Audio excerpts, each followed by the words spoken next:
Hola, buenas tardes a todos los que siguen la señal de Ultimátum, bienvenidos. Hoy es jueves 22 de abril del 2021 y estoy muy feliz, soy Gregorio Camacho.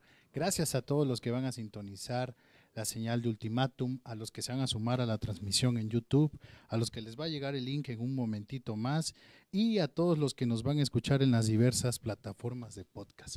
Ya está con nosotros nuestra invitada el día de hoy, que nos va a hablar de un tema muy padre, pero me gustaría presentar, antes que nada, las ediciones impresas que tuvimos el día de hoy en Ultimátum, en donde pueden ustedes leer diversas columnas y bueno, la columna de Psicología para Todos, que está al lado de la columna de nuestro director Tarot Político. En Psicología para Todos hablamos de un tema de después de la cárcel, el rechazo social a los marcados por la injusticia.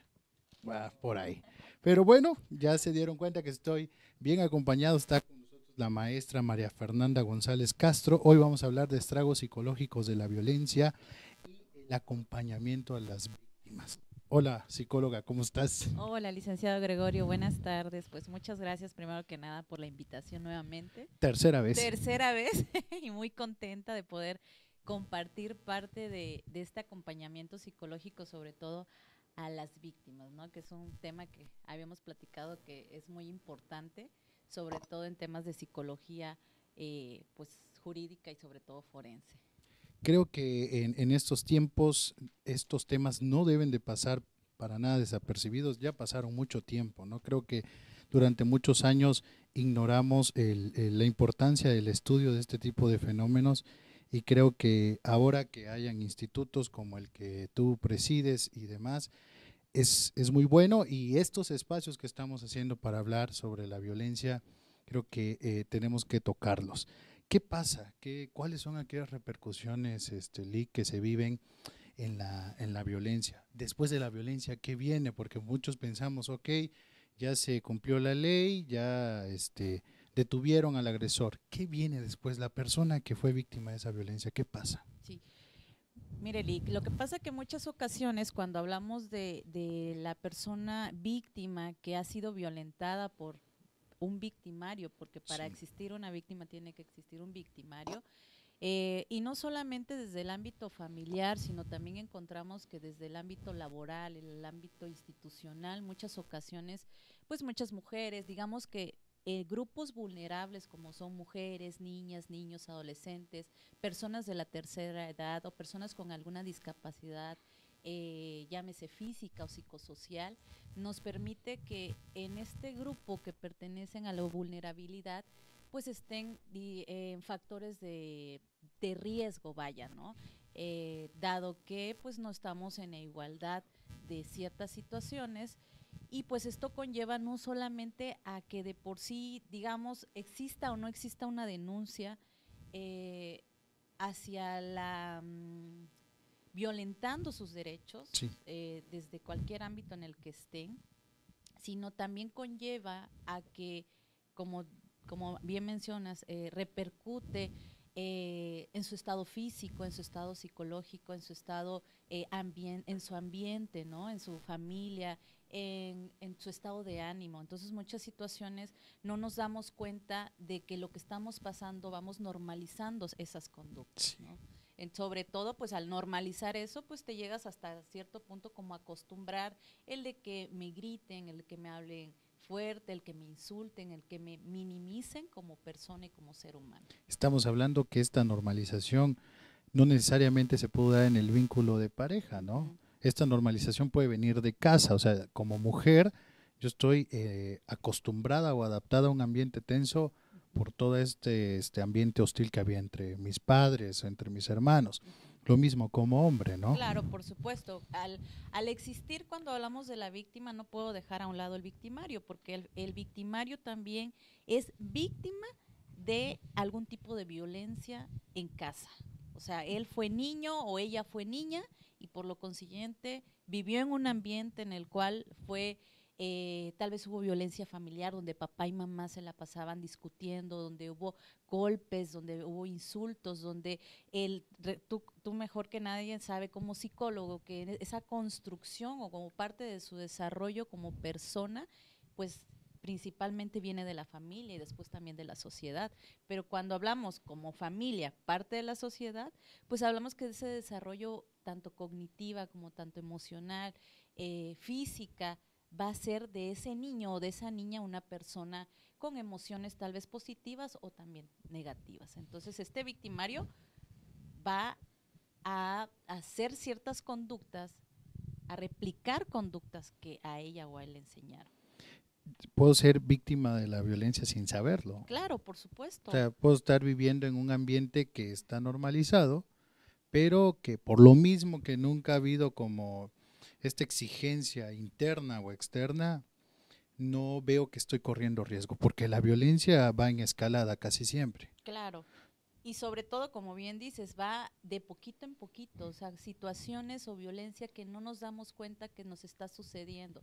Desde el momento tal vez eh, cuando hablamos de violencia de pareja o de violencia doméstica, no puedo hacer a un lado, por ejemplo, la violencia en el noviazgo, porque hablar de violencia de noviazgo, pues hablamos de una iniciación de una relación, y sobre todo como relación, las relaciones son dinámicas y son cambiantes, Sí. entonces sobre todo las situaciones que se van dando desde te conocí tal vez como una chica con minifalda, una chica con escote, y conforme va pasando la relación vas comentándole, como que está muy cortita tu falda, ¿no? O sea, hace mucho frío, mejor ponte una falda más larga. Luego, ¿por qué te faltan al respeto? Y entonces todo esto que digamos desde un contexto cultural, ¿cuántas veces no hemos escuchado, no? La asesinaron o la golpearon o le faltaron el respeto, pero mira cómo iba vestida.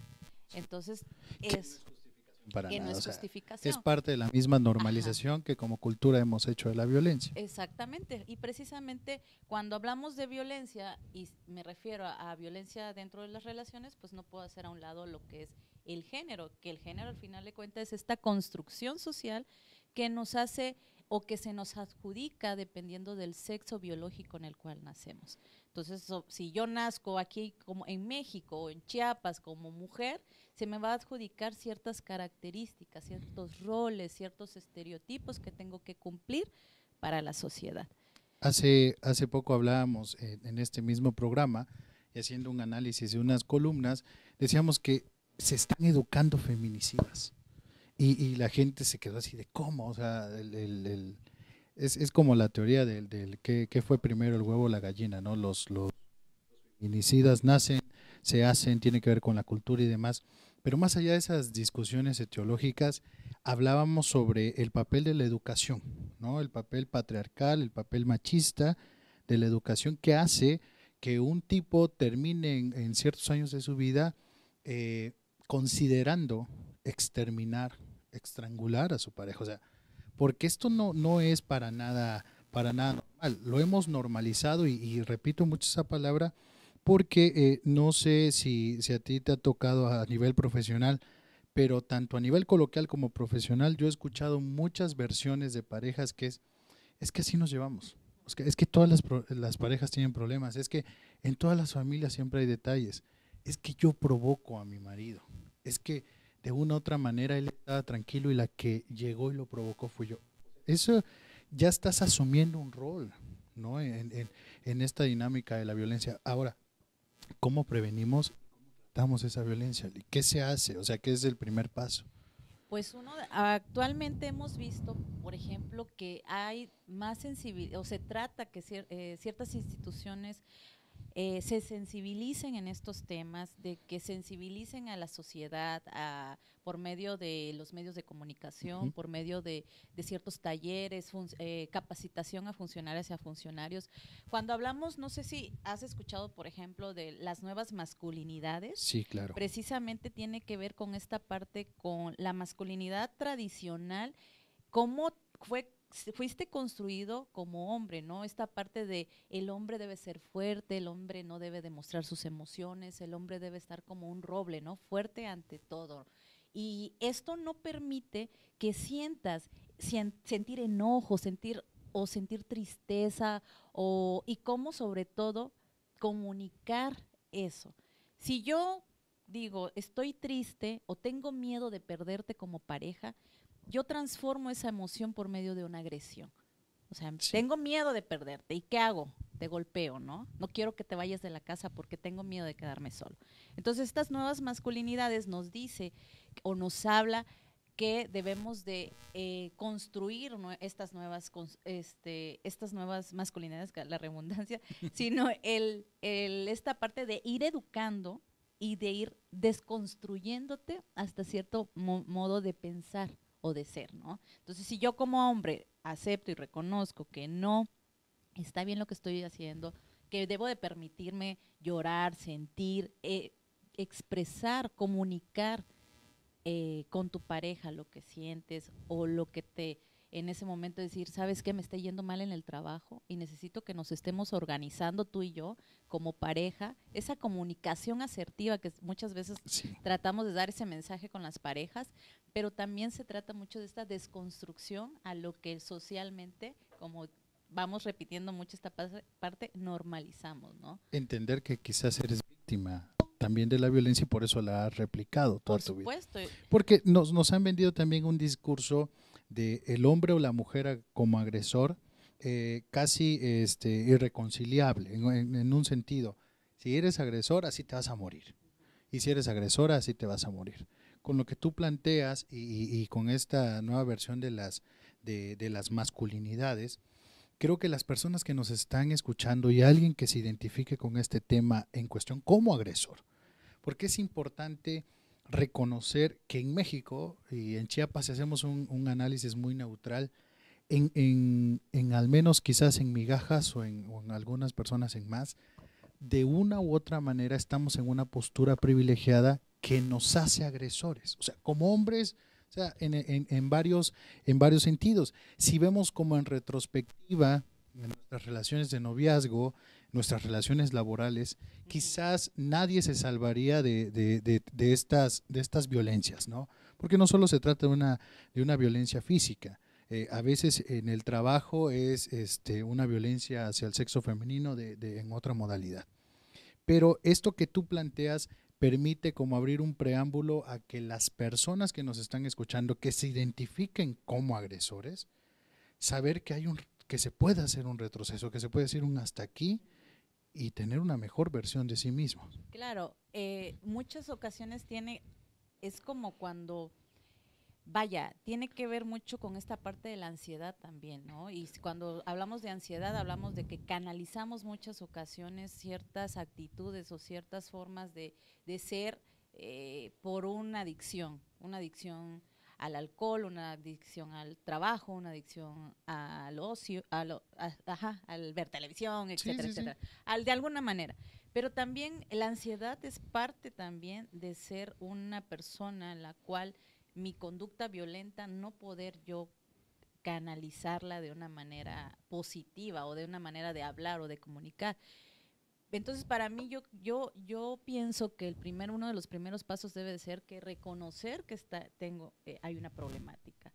Reconocer que el poder, si vamos a hablar de géneros y de culturalmente, porque está normalizado, repetimos nuevamente, social, que el hombre hay una desigualdad en ese sentido, ¿no? Porque pues pasa muchas estas partes o estos estereotipos de que cuando el varón participa dentro de las tareas del hogar y las comparten como pareja entre hombre o mujer, muchas veces dentro de la familia, en lugar de existir esta sensibilidad o este apoyo, esta empatía y entender, empiezan a ver estos etiquetas. Eres un mandilón, mira cómo te trae la mujer, te truena los dedos, ahí vas corriendo, o pareces vieja. Entonces, como si ser vieja es sinónimo de debilidad, ¿no? De ser menos.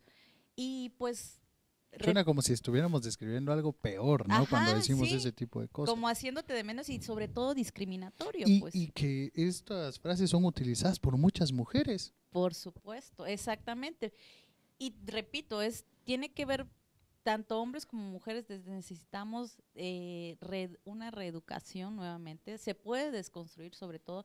Una de las terapias que muchas bibliografía o autores nos hacen mención, que la terapia cognitivo-conductual ayuda mucho para mujeres que sufren violencia u hombres que son violentos o son violentas, mujeres también, porque también hay tasas de ser mujeres violentas. Sin embargo, estadísticamente pues nos dice que aún mayor, y por eso cuando hablamos de violencia de género no significa que es igual a violencia hacia las mujeres. Sí, claro. Simplemente de que estadísticamente estamos hablando que el varón ejerce mayor violencia por ciertas características principales de abuso de poder, de desigualdades, etcétera, etcétera.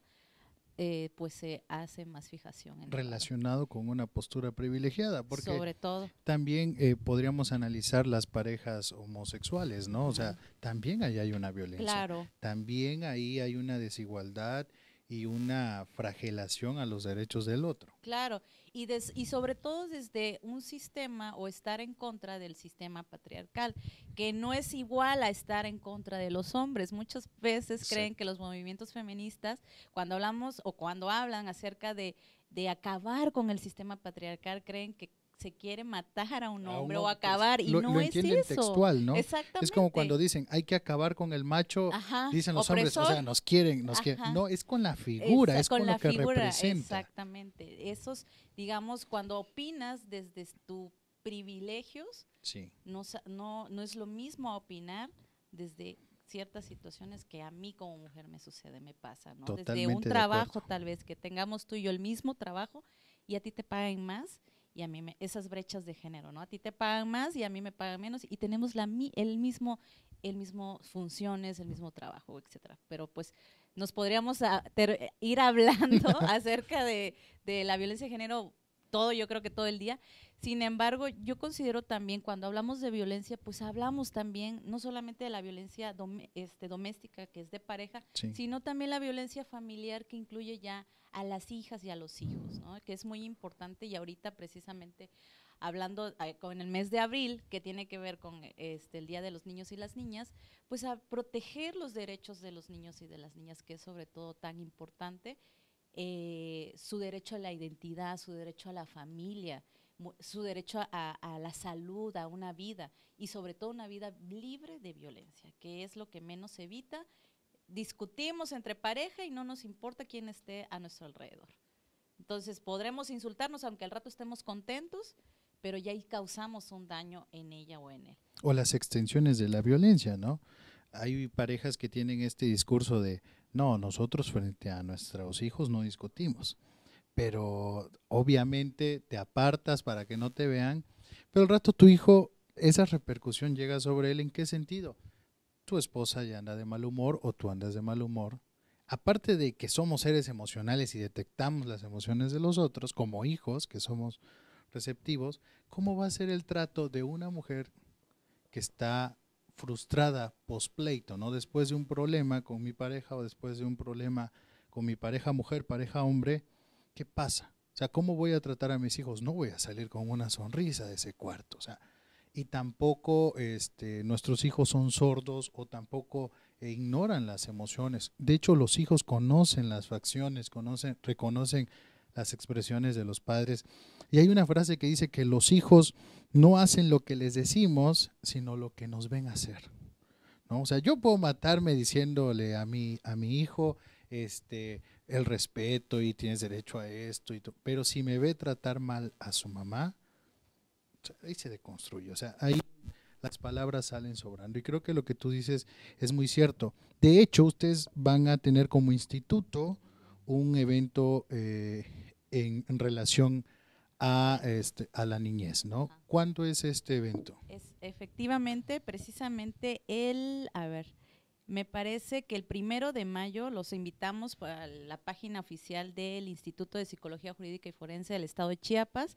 Vamos a tener un grupo, un espacio, es más que nada una charla con dos colegas, yo creo que a una de ellas la conoces, es Chacel. Sí, claro. Permítame tantito ahorita para darles la mayor información. Ella, junto con la licenciada, vamos a hablar acerca de la niñez. 1 de mayo. 1 de mayo, exactamente. ¿Es abierto? O sea, es abierto, va a ser en el horario, me parece, a las 5 de la tarde. No sé por qué no lo encuentro, pero bueno. Va a ser, ahí, entren en la página del Instituto de Psicología Jurídica y Forense.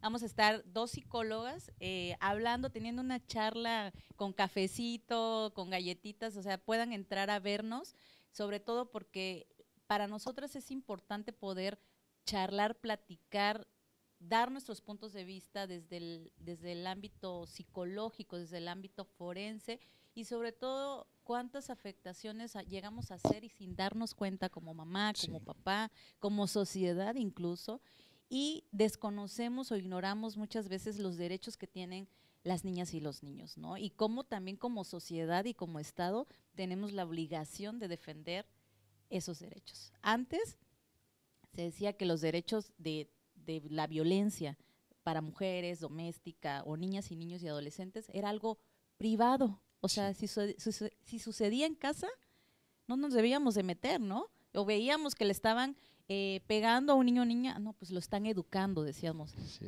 pero pues es algo ya público. Y como público hay convenciones internacionales en las cuales México es uno de ellos que se compromete a defender a la niñez. Eso es muy bueno y creo que ustedes lo estén haciendo como instituto es mejor, sobre todo porque no es la primera vez. Yo invitaría a nuestra audiencia que siguieran de cerca lo que están haciendo en el Instituto de Psicología Jurídica y Forense, donde está la psicóloga María Fernanda González Castro, la psicóloga Ana Lucía Jiménez y otros colegas que colaboran en este instituto. Y que anteriormente también aquí en este programa estuvimos hablando, si lo recuerdas, en el tratamiento a las víctimas de abuso, ¿no? Entonces ya hemos dejado como antecedente a esto. Ahora, específicamente, ¿hay un tratamiento especializado en las víctimas? Es decir, ¿lo vamos a hacer en un marco institucional o en un marco privado? Tengo una sobrina o tengo un sobrino que creció en un ambiente de violencia y quiero buscarle un psicólogo. ¿Es cualquier psicólogo? ¿Es cualquier persona? ¿Cualquiera está facultado? ¿O tiene que ser alguien que conozca realmente y esté especializado en esta situación? ¿Por qué? La pregunta va dirigida a, ¿hay una terapia o hay un modelo de intervención específicamente para la violencia? ¿Hay un protocolo que ayude como a reconstruir esta desvalorización que se dio en base a la familia, que permita un buen manejo de emociones, que desmarque estos efectos postraumáticos? ¿Hay tal modelo? Como tal, depende de lo que como víctima, siempre precisamente, nunca se le pregunta a la víctima qué quiere. Y sobre todo, muchas veces no quieren denunciar. O la víctima dice, solamente quiero que se vaya de mi casa o quiero estar tranquila, y perdemos ese objetivo de qué quiere la víctima. Exacto. Y sobre todo, cómo vamos a nosotros como institución o como psicóloga o como en el aspecto legal, vamos a hablar desde ese punto, cómo hacemos la reparación del daño de la víctima. Y cuando hablamos de la reparación de daño, pues tenemos que tener entendido que tiene que existir una denuncia. Entonces yo siempre he sido de la idea de exhortar a todas y a todos que nos seamos culturalmente la denuncia. Es algo que por miedo o el qué dirán o no me van a hacer caso, porque también existe la violencia institucional, pero también es parte de que ella sea parte de su proceso, no solamente jurídico, sino su proceso terapéutico, ¿no? El decir, me están ayudando o me están orientando, me están asesorando, estos son mis derechos, esto sí se puede hacer, esto no puedo hacer, que para el final de cuentas, para eso están las instituciones, para asesorar y dar ese acompañamiento jurídico, pero también hay muchas instituciones que se dedican también al acompañamiento psicológico. Claro. Entonces yo soy de la idea de que debe de ir de la mano con la víctima la asesoría psicológica y sobre todo la jurídica. Entonces existen protocolos dependiendo de las instituciones donde estén, pero principalmente depende también de la víctima. Ahora, si tú te vas a dedicar a la atención de víctimas especializada, necesitas saber también de ciertas situaciones legales, necesitas saber del famoso ciclo de la violencia, saber que la víctima nuevamente puede volver con su victimario y pasar 7, 8, 9 años y seguir ahí. Y que no tiene que ver con el tratamiento, ¿no? Porque claro, en una discusión con otros colegas una vez decían, ¿qué es lo que falla? ¿Falla el tratamiento? ¿Falla el acompañamiento? ¿Qué es? No, es que esta misma circulación de la violencia hace que independientemente de los procesos que como individuo descubras, pues regresas a eso conocido, regresas al área de afectación, sobre todo por estas confusiones que a nivel emocional se dan, ¿no? Una vez nos comentaba una persona, un programa, es que ustedes como especialistas se van a su casa y quizás no viven la realidad de nosotros, y eso es muy fuerte. O sea, y si lo piensas, dices, bueno, como institución, y es cierto, o sea, finalmente a veces la víctima queda sola, no tiene como un respaldo familiar o la persona queda aislada de los demás y dices, bueno, o sea, los que participan en la institución se van a su casa, mi psicóloga o mi psicólogo pues se va a su casa y yo quedo en mi realidad. No estoy diciendo a manera de justificación, pero son procesos que se dan, o sea, son procesos que se generan. Y sobre todo que la víctima, como bien dices, eh, te va a decir qué bonito se escucha todo lo que me acaba de decir, ¿no? Desde tu postura.